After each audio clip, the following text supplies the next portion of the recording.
ಪ್ರಮುಖವಾಗಿ ರಾಜ್ಯ ಸರ್ಕಾರದ ನಾಯಕರ ವಿರುದ್ಧ ಆರೋಪ ಏನು ಕೇಳಿ ಬಂದಿದೆಯಲ್ಲ, ಈ ಆರೋಪಕ್ಕೆ ಸಂಬಂಧಪಟ್ಟಂತೆ ಇದಕ್ಕೆ ಕುಮಾರಸ್ವಾಮಿ ನನ್ನ ನಡುವೆ ಯಾವುದೇ ಭಿನ್ನಾಭಿಪ್ರಾಯ ಇಲ್ಲ ಅಂತ ಹೇಳಿಕೆಯನ್ನು ಕೊಟ್ಟಿರುವಂಥದ್ದು. ಅಂದರೆ ಇವತ್ತೇನು ಮಾತನಾಡಿದ್ರಲ್ಲ, ನಾನು ಕುಮಾರಸ್ವಾಮಿ ರಾಜೀನಾಮೆ ಬಗ್ಗೆ ಮಾತ್ರ ಮಾತನಾಡಿಲ್ಲ, ಬೇರೆ ವಿಚಾರದ ಬಗ್ಗೆ ಕೂಡ ಮಾತನಾಡಿದ್ದೇನೆ ಅಂದರೆ ಕುಮಾರಸ್ವಾಮಿ ಯಾವಾಗ ಈ GT ದೇವೇಗೌಡರ ಸ್ಪಷ್ಟನೆಯ ವಿಚಾರವಾಗಿ ತಿರುಗೇಟನ್ನು ಕೊಟ್ಟರಲ್ಲ, ಇದಕ್ಕೆ ಇವರು ಈ ರೀತಿಯಾಗಿ ಸ್ಪಷ್ಟನೆಯನ್ನು ಕೊಟ್ಟಿದ್ದಾರೆ. ಅಂದರೆ ಕುಮಾರಸ್ವಾಮಿಯವರ ಒಂದೇ ವಿಚಾರವನ್ನು ನಾನು ಇಟ್ಕೊಂಡು ಮಾತಾಡಿಲ್ಲ ಅಂತ ಸ್ಪಷ್ಟನೆಯನ್ನು ಕೊಟ್ಟಿದ್ದಾರೆ. ಜೊತೆಗೆ ನನ್ನ ನಡುವೆ ಮತ್ತು ಕುಮಾರಸ್ವಾಮಿಯ ನಡುವೆ ಯಾವುದೇ ರೀತಿಯಾಗಿ ಭಿನ್ನಾಭಿಪ್ರಾಯ ಇಲ್ಲ ಅಂತ ಹೇಳಿದ್ದಾರೆ.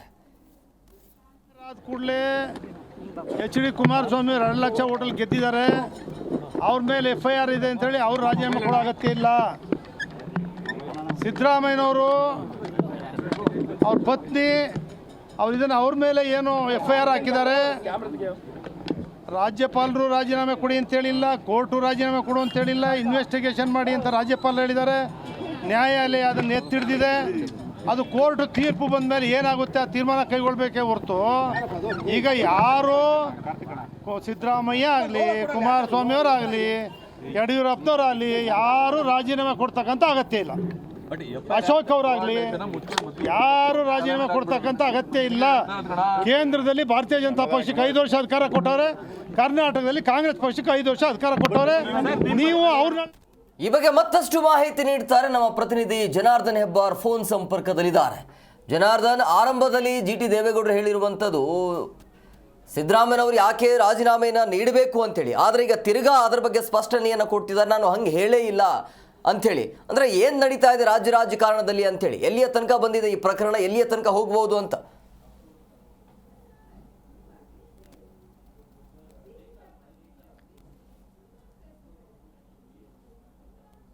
ಎಸ್, ಸಂಪರ್ಕ ಸಾಧ್ಯ ಆಗ್ತಾ ಇಲ್ಲ. ನೋಡಿ, ಸಿದ್ದರಾಮಯ್ಯನವರು ಹೇಳ್ತಾ ಇರುವಂಥದ್ದು ನಾನು ಯಾವುದೇ ಕಾರಣಕ್ಕೂ ರಾಜೀನಾಮೆಯನ್ನು ಕೊಡೋದಿಲ್ಲ ಅಂತೇಳಿ. ಅಂದರೆ ದಸರಾ ಕಾರ್ಯಕ್ರಮದ ಸಂದರ್ಭದಲ್ಲಿ ಮಾತನಾಡಿದರು, ಅದೇ ವೇದಿಕೆಯಲ್ಲಿ GT ದೇವೇಗೌಡರು ಕೂಡ ಮಾತನಾಡ್ತಾರೆ. ಯಾಕೆ ಸಿದ್ದರಾಮಯ್ಯನವರು ರಾಜೀನಾಮೆಯನ್ನು ಕೊಡಬೇಕು ಅಂತೇಳಿ, ಕಾನೂನಲ್ಲಿ ಅಥವಾ ನ್ಯಾಯಾಲಯದಲ್ಲಿ ಆ ರೀತಿಯ ರೂಲ್ಸ್ ಏನಾದರೂ ಇದೆಯಾ, ಆ ರೀತಿಯ ಕಾನೂನು ಏನಾದರೂ ಇದೆಯಾ ಅಂತೇಳಿ, ಬೇಕಾದರೆ ನೀವೇ ರಾಜೀನಾಮೆ ನೀಡಿ ಅಂತ ಕುಮಾರಸ್ವಾಮಿಗೆ ಟಕ್ಕರ್ ಕೊಡುವಂಥ ಕೆಲಸವನ್ನು GT ದೇವೇಗೌಡರು ಮಾಡ್ತಾರೆ. ಅಂದರೆ ಸ್ವಪಕ್ಷದ ನಾಯಕರ ವಿರುದ್ಧವೇ ಆಕ್ರೋಶವನ್ನು ಹೊರಹಾಕ್ತಾರೆ. ಇದಕ್ಕೆ ಕುಮಾರಸ್ವಾಮಿಯವರು ಕೂಡ ಸ್ಪಷ್ಟನೆಯನ್ನು ಕೊಡ್ತಾರೆ. ಅಂದರೆ ನಾನು ಯಾವುದೇ ಕಾರಣಕ್ಕೂ ರಾಜೀನಾಮೆ ನೀಡಬೇಕು ಅಂತ ಹೇಳೇ ಇಲ್ಲ ಅಂಥೇಳಿ. ಈಗ ಅದಾದ ನಂತರ GT ದೇವೇಗೌಡರು ಇದಕ್ಕೆ ಸ್ಪಷ್ಟನೆಯನ್ನು ಕೊಡ್ತಾರೆ, ನಾನು ಯಾರಿಗೂ ರಾಜೀನಾಮೆ ಕೊಡಿ ಅಂತ ಹೇಳಿಲ್ಲ, ಬಟ್ ಆದರೆ ಕಾನೂನು ರೀತಿಯಲ್ಲಿ ಆ ರೀತಿ ಇಲ್ಲ ಅಂತ ಇದ್ರ ಬಗ್ಗೆ ಸ್ಪಷ್ಟನೆಯನ್ನು ಕೊಟ್ಟಿದ್ದಾರೆ. ನನ್ನ ಮತ್ತು ಕುಮಾರಸ್ವಾಮಿ ನಡುವೆ ಯಾವುದೇ ಭಿನ್ನಾಭಿಪ್ರಾಯ ಇಲ್ಲ ಅಂತ. ಈ ಬಗ್ಗೆ ಮತ್ತಷ್ಟು ಮಾಹಿತಿ ನೀಡ್ತಾರೆ ನಮ್ಮ ಪ್ರತಿನಿಧಿ ಜನಾರ್ದನ್ ಹೆಬ್ಬಾರ್ ನೇರ ಸಂಪರ್ಕದಲ್ಲಿದ್ದಾರೆ. ಜನಾರ್ದನ್, ಈಗ ಕುಮಾರಸ್ವಾಮಿಯ ವಿರುದ್ಧವೇ ಆರಂಭದಲ್ಲಿ GT ದೇವೇಗೌಡರು ತಿರುಗೇಟನ್ನು ಕೊಟ್ಟಿದ್ರು, ಈಗ ತದನಂತರದಕ್ಕೆ ಸ್ಪಷ್ಟನೆಯನ್ನು ಕೊಡ್ತಿದ್ದಾರೆ. ಅಂದರೆ ಏನು ನಡೀತಾ ಇದೆ ಅಂತ ರಾಜಕಾರಣದಲ್ಲಿ? ರಾಜಕಾರಣಿಗಳ ಮಾತು ಯಾವ ಸಂದರ್ಭದಲ್ಲಿ ಯಾವ ರೀತಿಯಲ್ಲಿ ತಿರುಚುತ್ತಾರೆ, ಅವರೇ ತಿರುಚುತ್ತಾರೆ ಅಂತ ಹೇಳಲಿಕ್ಕೆ ಸಾಧ್ಯ ಇಲ್ಲ. ಇದಕ್ಕೆ ಸ್ಪಷ್ಟ ಉದಾಹರಣೆ ಇವತ್ತಿನದು. ಕೇವಲ 1.5-2 ಗಂಟೆಗಳ ಅಂತರದಲ್ಲಿ GT ದೇವೇಗೌಡರು ತಮ್ಮ ಹೇಳಿಕೆಯನ್ನು ತಾವೇ ತಿರುಚಿ ಹೇಳ್ತಾ ಇದ್ದಾರೆ. ನಾನು ಆ ರೀತಿ ಹೇಳಲೇ ಇಲ್ಲ. ಅವರು ಆರಂಭದಲ್ಲಿ ಮಾತಾಡ್ತಾ ಹೇಳಿದ್ರು ನೇರವಾಗಿ, ಕುಮಾರಸ್ವಾಮಿ ಅವರು ರಾಜೀನಾಮೆ ಕೊಡ್ತಾರಾ, FIR ಆದವರೆಲ್ಲರೂ ಕೂಡ ರಾಜೀನಾಮೆ ಕೊಡಬೇಕು ಅಂತಂದರೆ ಸಿದ್ದರಾಮಯ್ಯನವರು ಯಾಕೆ ರಾಜೀನಾಮೆ ಕೊಡಬೇಕು, ಒಂದು ವೇಳೆ ಹಾಗೆ ಕೊಡೋದೇ ಆದರೆ ಕುಮಾರಸ್ವಾಮಿಯವರು ಕೂಡ ಕೊಡಬೇಕಾಗತ್ತೆ ಅನ್ನುವ ಮಾತನ್ನು ಹೇಳ್ತಾ ಇದ್ರು. ಆದರೆ ಆ ನಂತರದಲ್ಲಿ ಮತ್ತೊಮ್ಮೆ ಅವರು ಮಾಧ್ಯಮ ಜೊತೆ ಮಾತಾಡ್ತಾ ಹೇಳ್ತಾರೆ, ನಾನು ಆ ರೀತಿ ಮಾತನ್ನು ಹೇಳಿಲ್ಲ, ಕುಮಾರಸ್ವಾಮಿ ರಾಜೀನಾಮೆ ಕೊಡಬೇಕು ಅಂತ ಕೇಳಲಿಲ್ಲ, FIR ಆದವರೆಲ್ಲ ಕೊಡ್ತಾರಾ ಅನ್ನೋದು ಪ್ರಶ್ನೆಯನ್ನು ಮಾಡಿದ್ದೆ ಅಷ್ಟೇ ಅವ್ರ ಮಾತನ್ನು ಹೇಳ್ತಾರೆ. ಆದರೆ ಸ್ಪಷ್ಟವಾಗಿ ಅವರೇ ಮಾತಾಡಿರುವಂಥ ಆಡಿಯೋ ವಿಡಿಯೋ ಎಲ್ಲವೂ ಇದೆ, ಅವರೇ ಮತ್ತೊಮ್ಮೆ ನೋಡ್ಕೊಬಂದು ಬೆಳಿಗ್ಗೆ ಮಾತಾಡ್ತಾ ನಾನು ಇದೇ ವಿಚಾರನ ಪ್ರಸ್ತಾಪ ಮಾಡ್ತಾ ಇದ್ದಾರೆ. ಈ ಭಾಷಣದ ನಂತರದಲ್ಲಿ ಅವರು ಮತ್ತೊಮ್ಮೆ ಮಾಧ್ಯಮ ಜೊತೆ ಮಾತಾಡುವಾಗ ತಮ್ಮ ಹೇಳಿಕೆಯನ್ನು ತಾವೇ ತಿರುಚಿ ಹೇಳ್ಬೋದು, ನಾನು ಆ ರೀತಿ ಹೇಳಿದ್ದೆ ಅಲ್ಲ, ಆ ಅರ್ಥದಲ್ಲಿಯೇ ಹೇಳಿಲ್ಲ ಅನ್ನೋಂಥ ಮಾತನ್ನು ಹೇಳ್ಬೋದು ಅಂತ ಹೇಳಿದ್ದೆ. ಅದೇ ರೀತಿಯಲ್ಲಿ ಆಗಿದೆ. ಅದಕ್ಕೆ ಕಾರಣ ಏನಂತಂದರೆ ಕುಮಾರಸ್ವಾಮಿಯವರು ಈ ನಂತರದಲ್ಲಿ ಮತ್ತೊಮ್ಮೆ ಮಾತಾಡಿದ್ದಾರೆ, ಮಾಧ್ಯಮ ಜೊತೆ ಮಾತಾಡ್ತಾ GT ದೇವೇಗೌಡರ ಹೇಳಿಕೆಗೆ ತಿರುಗೇಟನ್ನು ಕೊಟ್ಟಿದ್ದಾರೆ. ಸಿದ್ದರಾಮಯ್ಯನವರ ರಾಜೀನಾಮೆಯನ್ನು ನಾನು ಕೇಳಲೇ ಇಲ್ಲ, ನಾನು ಮೊದಲಿಂದನೂ ಕೂಡ ಇದೇ ವಿಚಾರವನ್ನು ಹೇಳ್ತಾ ಬಂದೆ, ರಾಜೀನಾಮೆ ಕೇಳಿದ್ರು ಅವ್ರು ಕೊಡಲ್ಲ, ಬಂಡತನವನ್ನು ಅವ್ರ ಪ್ರದರ್ಶನವನ್ನು ಮಾಡ್ತಾರೆ.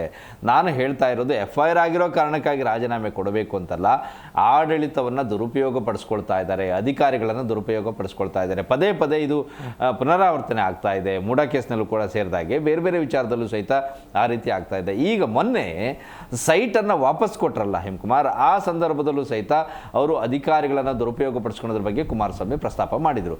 ಮೂಡಾ ಅಧಿಕಾರಿ ಯಾಕೆ ಅಲ್ಲಿ ಬಂದು ಒಂದು ಸೈಟ್ ವಾಪಸ್ ಪಡ್ಕೊಳ್ಳೋ ಪತ್ರವನ್ನು ಸ್ವೀಕರಿಸಿದ್ರು. ಅವ್ರು ಹೇಗೆ ಬಂದರು, ಅವರು ಸೈಟನ್ನು ತೆಗೆದುಕೊಳ್ಳಿಕ್ಕೆ ಹೇಗೆ ಸಾಧ್ಯ ಇದೆ, ಪ್ರಕರಣ ನ್ಯಾಯಾಲಯದಲ್ಲಿ ಇರುವಂಥ ಸಂದರ್ಭದಲ್ಲಿ ಸೈಟನ್ನು ವಾಪಸ್ ಪಡೆದುಕೊಳ್ಳೋಕ್ಕೆ ಹೇಗೆ ಸಾಧ್ಯ? ಇದು ಒಟ್ಟಾರೆಯಾಗಿ ನೋಡಿದ್ರೆ ಅಧಿಕಾರಿಗಳ ದುರುಪಯೋಗವನ್ನು ಈ ಸರ್ಕಾರ ಮಾಡ್ಕೊಳ್ತಾ ಇದೆ. ಮುಖ್ಯಮಂತ್ರಿಗಳು ಪದೇ ಪದೇ ಆ ಪ್ರಯತ್ನವನ್ನು ಮಾಡ್ತಾ ಇದ್ದಾರೆ.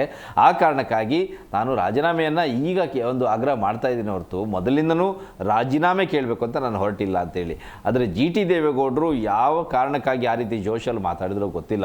ಒಂದು ಸಂದರ್ಭದಲ್ಲಿ ನೋಡಿದ್ರೆ GT ದೇವೇಗೌಡರಿಗೂ ಮತ್ತು ಕುಮಾರಸ್ವಾಮಿ ನಡುವೆನೂ ಕುಮಾರ್ ಸ್ವಲ್ಪ ಸಂಘರ್ಷ ಇದ್ದೇ ಇದೆ. ಅದು 2-3 ಸಂದರ್ಭದಲ್ಲಿ ಆಗಿದೆ. ಹಿಂದಿನ ಕಳೆದ ವಿಧಾನಸಭಾ ಚುನಾವಣೆ ಸಂದರ್ಭದಲ್ಲಿ ನೋಡಿದಾಗಲೂ ಸಹಿತ ಅವರು ಪಕ್ಷ ಬಿಟ್ಟು ಕಾಂಗ್ರೆಸ್ಸಿಗೆ ಸೇರುವಂಥ ಎಲ್ಲ ಸಿದ್ಧತೆ ಕೂಡ ಆಗಿತ್ತು, ವೇದಿಕೆ ಸಿದ್ಧ ಆಗಿತ್ತು. ಆದರೆ ಕೊನೆ ಕ್ಷಣದಲ್ಲಿ ದೇವೇಗೌಡರು ಹೋಗಿ ಅವ್ರು ಮನವೊಲಿಸ್ತಾರೆ. ನಿಮ್ಮ ಮಗನಿಗೂ ಕೂಡ, ಹರೀಶ್ ಅವರಿಗೂ ಕೂಡ ಅಲ್ಲಿ ಟಿಕೆಟನ್ನು ಕೊಡಲಾಗತ್ತೆ, ಮನವೊಲಿಸಿ ಎಲ್ಲೋ ನಮ್ಮ ಸಮಾಧಾನ ಮಾಡಿ ಪಕ್ಷದಲ್ಲಿ ಉಳಿಸ್ಕೊಳ್ಳಾಗತ್ತೆ.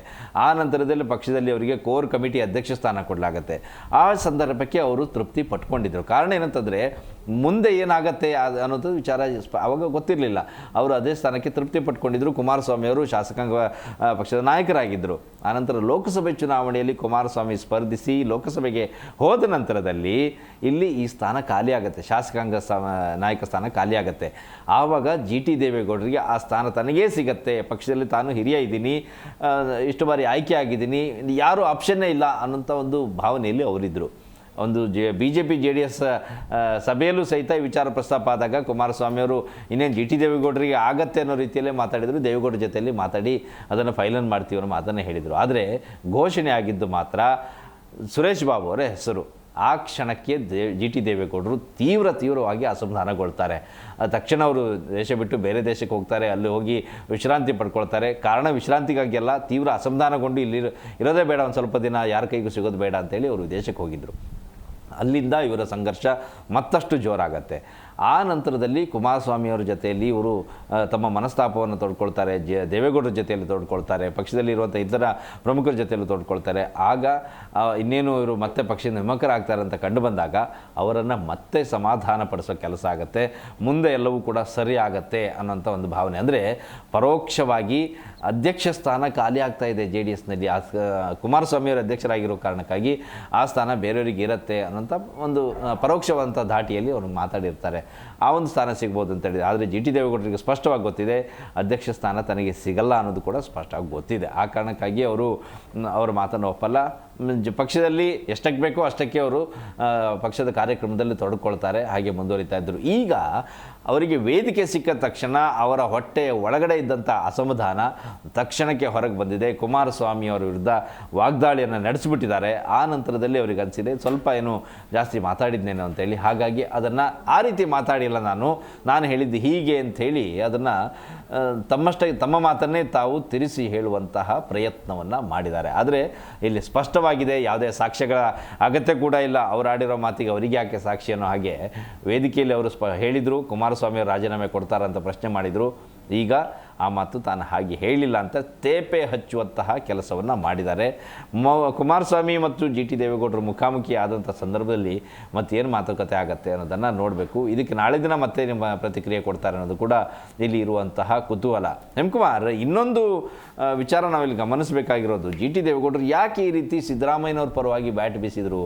ಈಗ ಚುನಾವಣೆ ಸಂದರ್ಭ ಅಲ್ಲ, ಪಕ್ಷ ಬಿಟ್ಟು ಕಾಂಗ್ರೆಸ್ಗೆ ಹೋಗ್ತಾರೆ, JDS ಬಿಟ್ಟು ಅನ್ನೋಂಥ ವಿಚಾರವೂ ಕೂಡ ಇಲ್ಲ, ಅಂತಹ ಸಂದರ್ಭ ಕೂಡ ಕಾಂಗ್ರೆಸ್ಗೆ ಅಗತ್ಯ ಇಲ್ಲ. ಕಾರಣ ಇನ್ನೊಂದು, ಇಲ್ಲಿ ಮೇಲ್ನೋಟಕ್ಕೆ ಸದ್ಯಕ್ಕೆ ಇರುವಂಥ ಮಾಹಿತಿ ಏನಂತಂದರೆ, ಮೂಡ ಹಗರಣದಲ್ಲಿ ಸಿದ್ದರಾಮಯ್ಯನವರಿಗೆ ಯಾವ ರೀತಿಯಲ್ಲಿ ತೊಡಕಾಗ್ತಾ ಇದೆಯೋ, ಕಾನೂನು ತೊಡಕಾಗ್ತಾ ಇದೆಯೋ, ಅದೇ ರೀತಿಯಲ್ಲಿ GT ದೇವೇಗೌಡರಿಗೂ ಸಹಿತ ತೊಡಕಾಗುವಂತಹ ಎಲ್ಲ ಲಕ್ಷಣ ಇದೆ. ಅವರು ಇವತ್ತು ಆಡಿದ್ರಲ್ಲ ಮಾತು, ಈ ಮಾತಿನ ಕಾರಣಕ್ಕಾಗಿಯೇ ಅವರ ಮೇಲೆ ಕೇಸ್ ದಾಖಲಾಗುವಂಥ ಎಲ್ಲ ಸಾಧ್ಯತೆ ಇದೆ. ಕಾರಣ ಏನಂತಂದರೆ 50-50 ರೇಷಿಯೋದಲ್ಲಿ GT ದೇವೇಗೌಡರು ಸಹಿತ ಸೈಟನ್ನು ಪಡ್ಕೊಂಡಿದ್ದಾರೆ ಅನ್ನೋಂಥ ಮಾಹಿತಿ ಇದೆ. ಆ ಕಾರಣಕ್ಕಾಗಿ ಸಿದ್ದರಾಮಯ್ಯನವ್ರ ಪರವಾಗಿ ಅವರು ಬ್ಯಾಟ್ ಬೀಸಿದ್ದಾರೆ ಅನ್ನೋಂಥ ಒಂದು ಗುಸುಗುಸು ಸುದ್ದಿ ಕೇಳಿ ಬರ್ತಾ ಇದೆ. ಎಲ್ಲದಕ್ಕೂ ಕೂಡ ಇನ್ನೊಂದೆರಡು ದಿನದಲ್ಲಿ ಉತ್ತರ ಸಿಗುವಂತಹ ಸಾಧ್ಯತೆ ಇದೆ. Hemakumar, okay, thank you Janardhan ನಿಮ್ಮೆಲ್ಲ ಡೀಟೇಲ್ಸ್ಗಾಗಿ.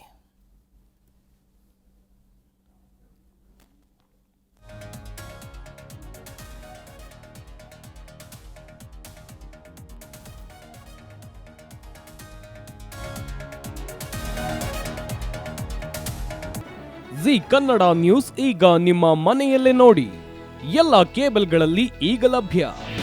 ನಿಮ್ಮ ನೆಚ್ಚಿನ ಜೀ ಕನ್ನಡ ನ್ಯೂಸ್ ಈಗ ಸನ್ ಡೈರೆಕ್ಟ್ ನಲ್ಲಿ number 292, Tata play number 1664, Jio TV number 1334, NXT digital number 30, in cable number 30, city networks 51, U digital number 162, GTPL number 17, Rockline telecommunications number 42, Shri Basaveshwara cable number 168, rural cable network 60, Vinayaka digital 57, Abhishek cable 821, city channel 53, Siddeshwara cable network 57, V4 digital Infotech 628, Surya digital networks 53, Gajanan digital number 836, Malnad Infotech Private Limited number 56, Metrocast number 830, Victory Digital number 167ರಲ್ಲಿ ನೋಡಿ ಆನಂದಿಸಿ.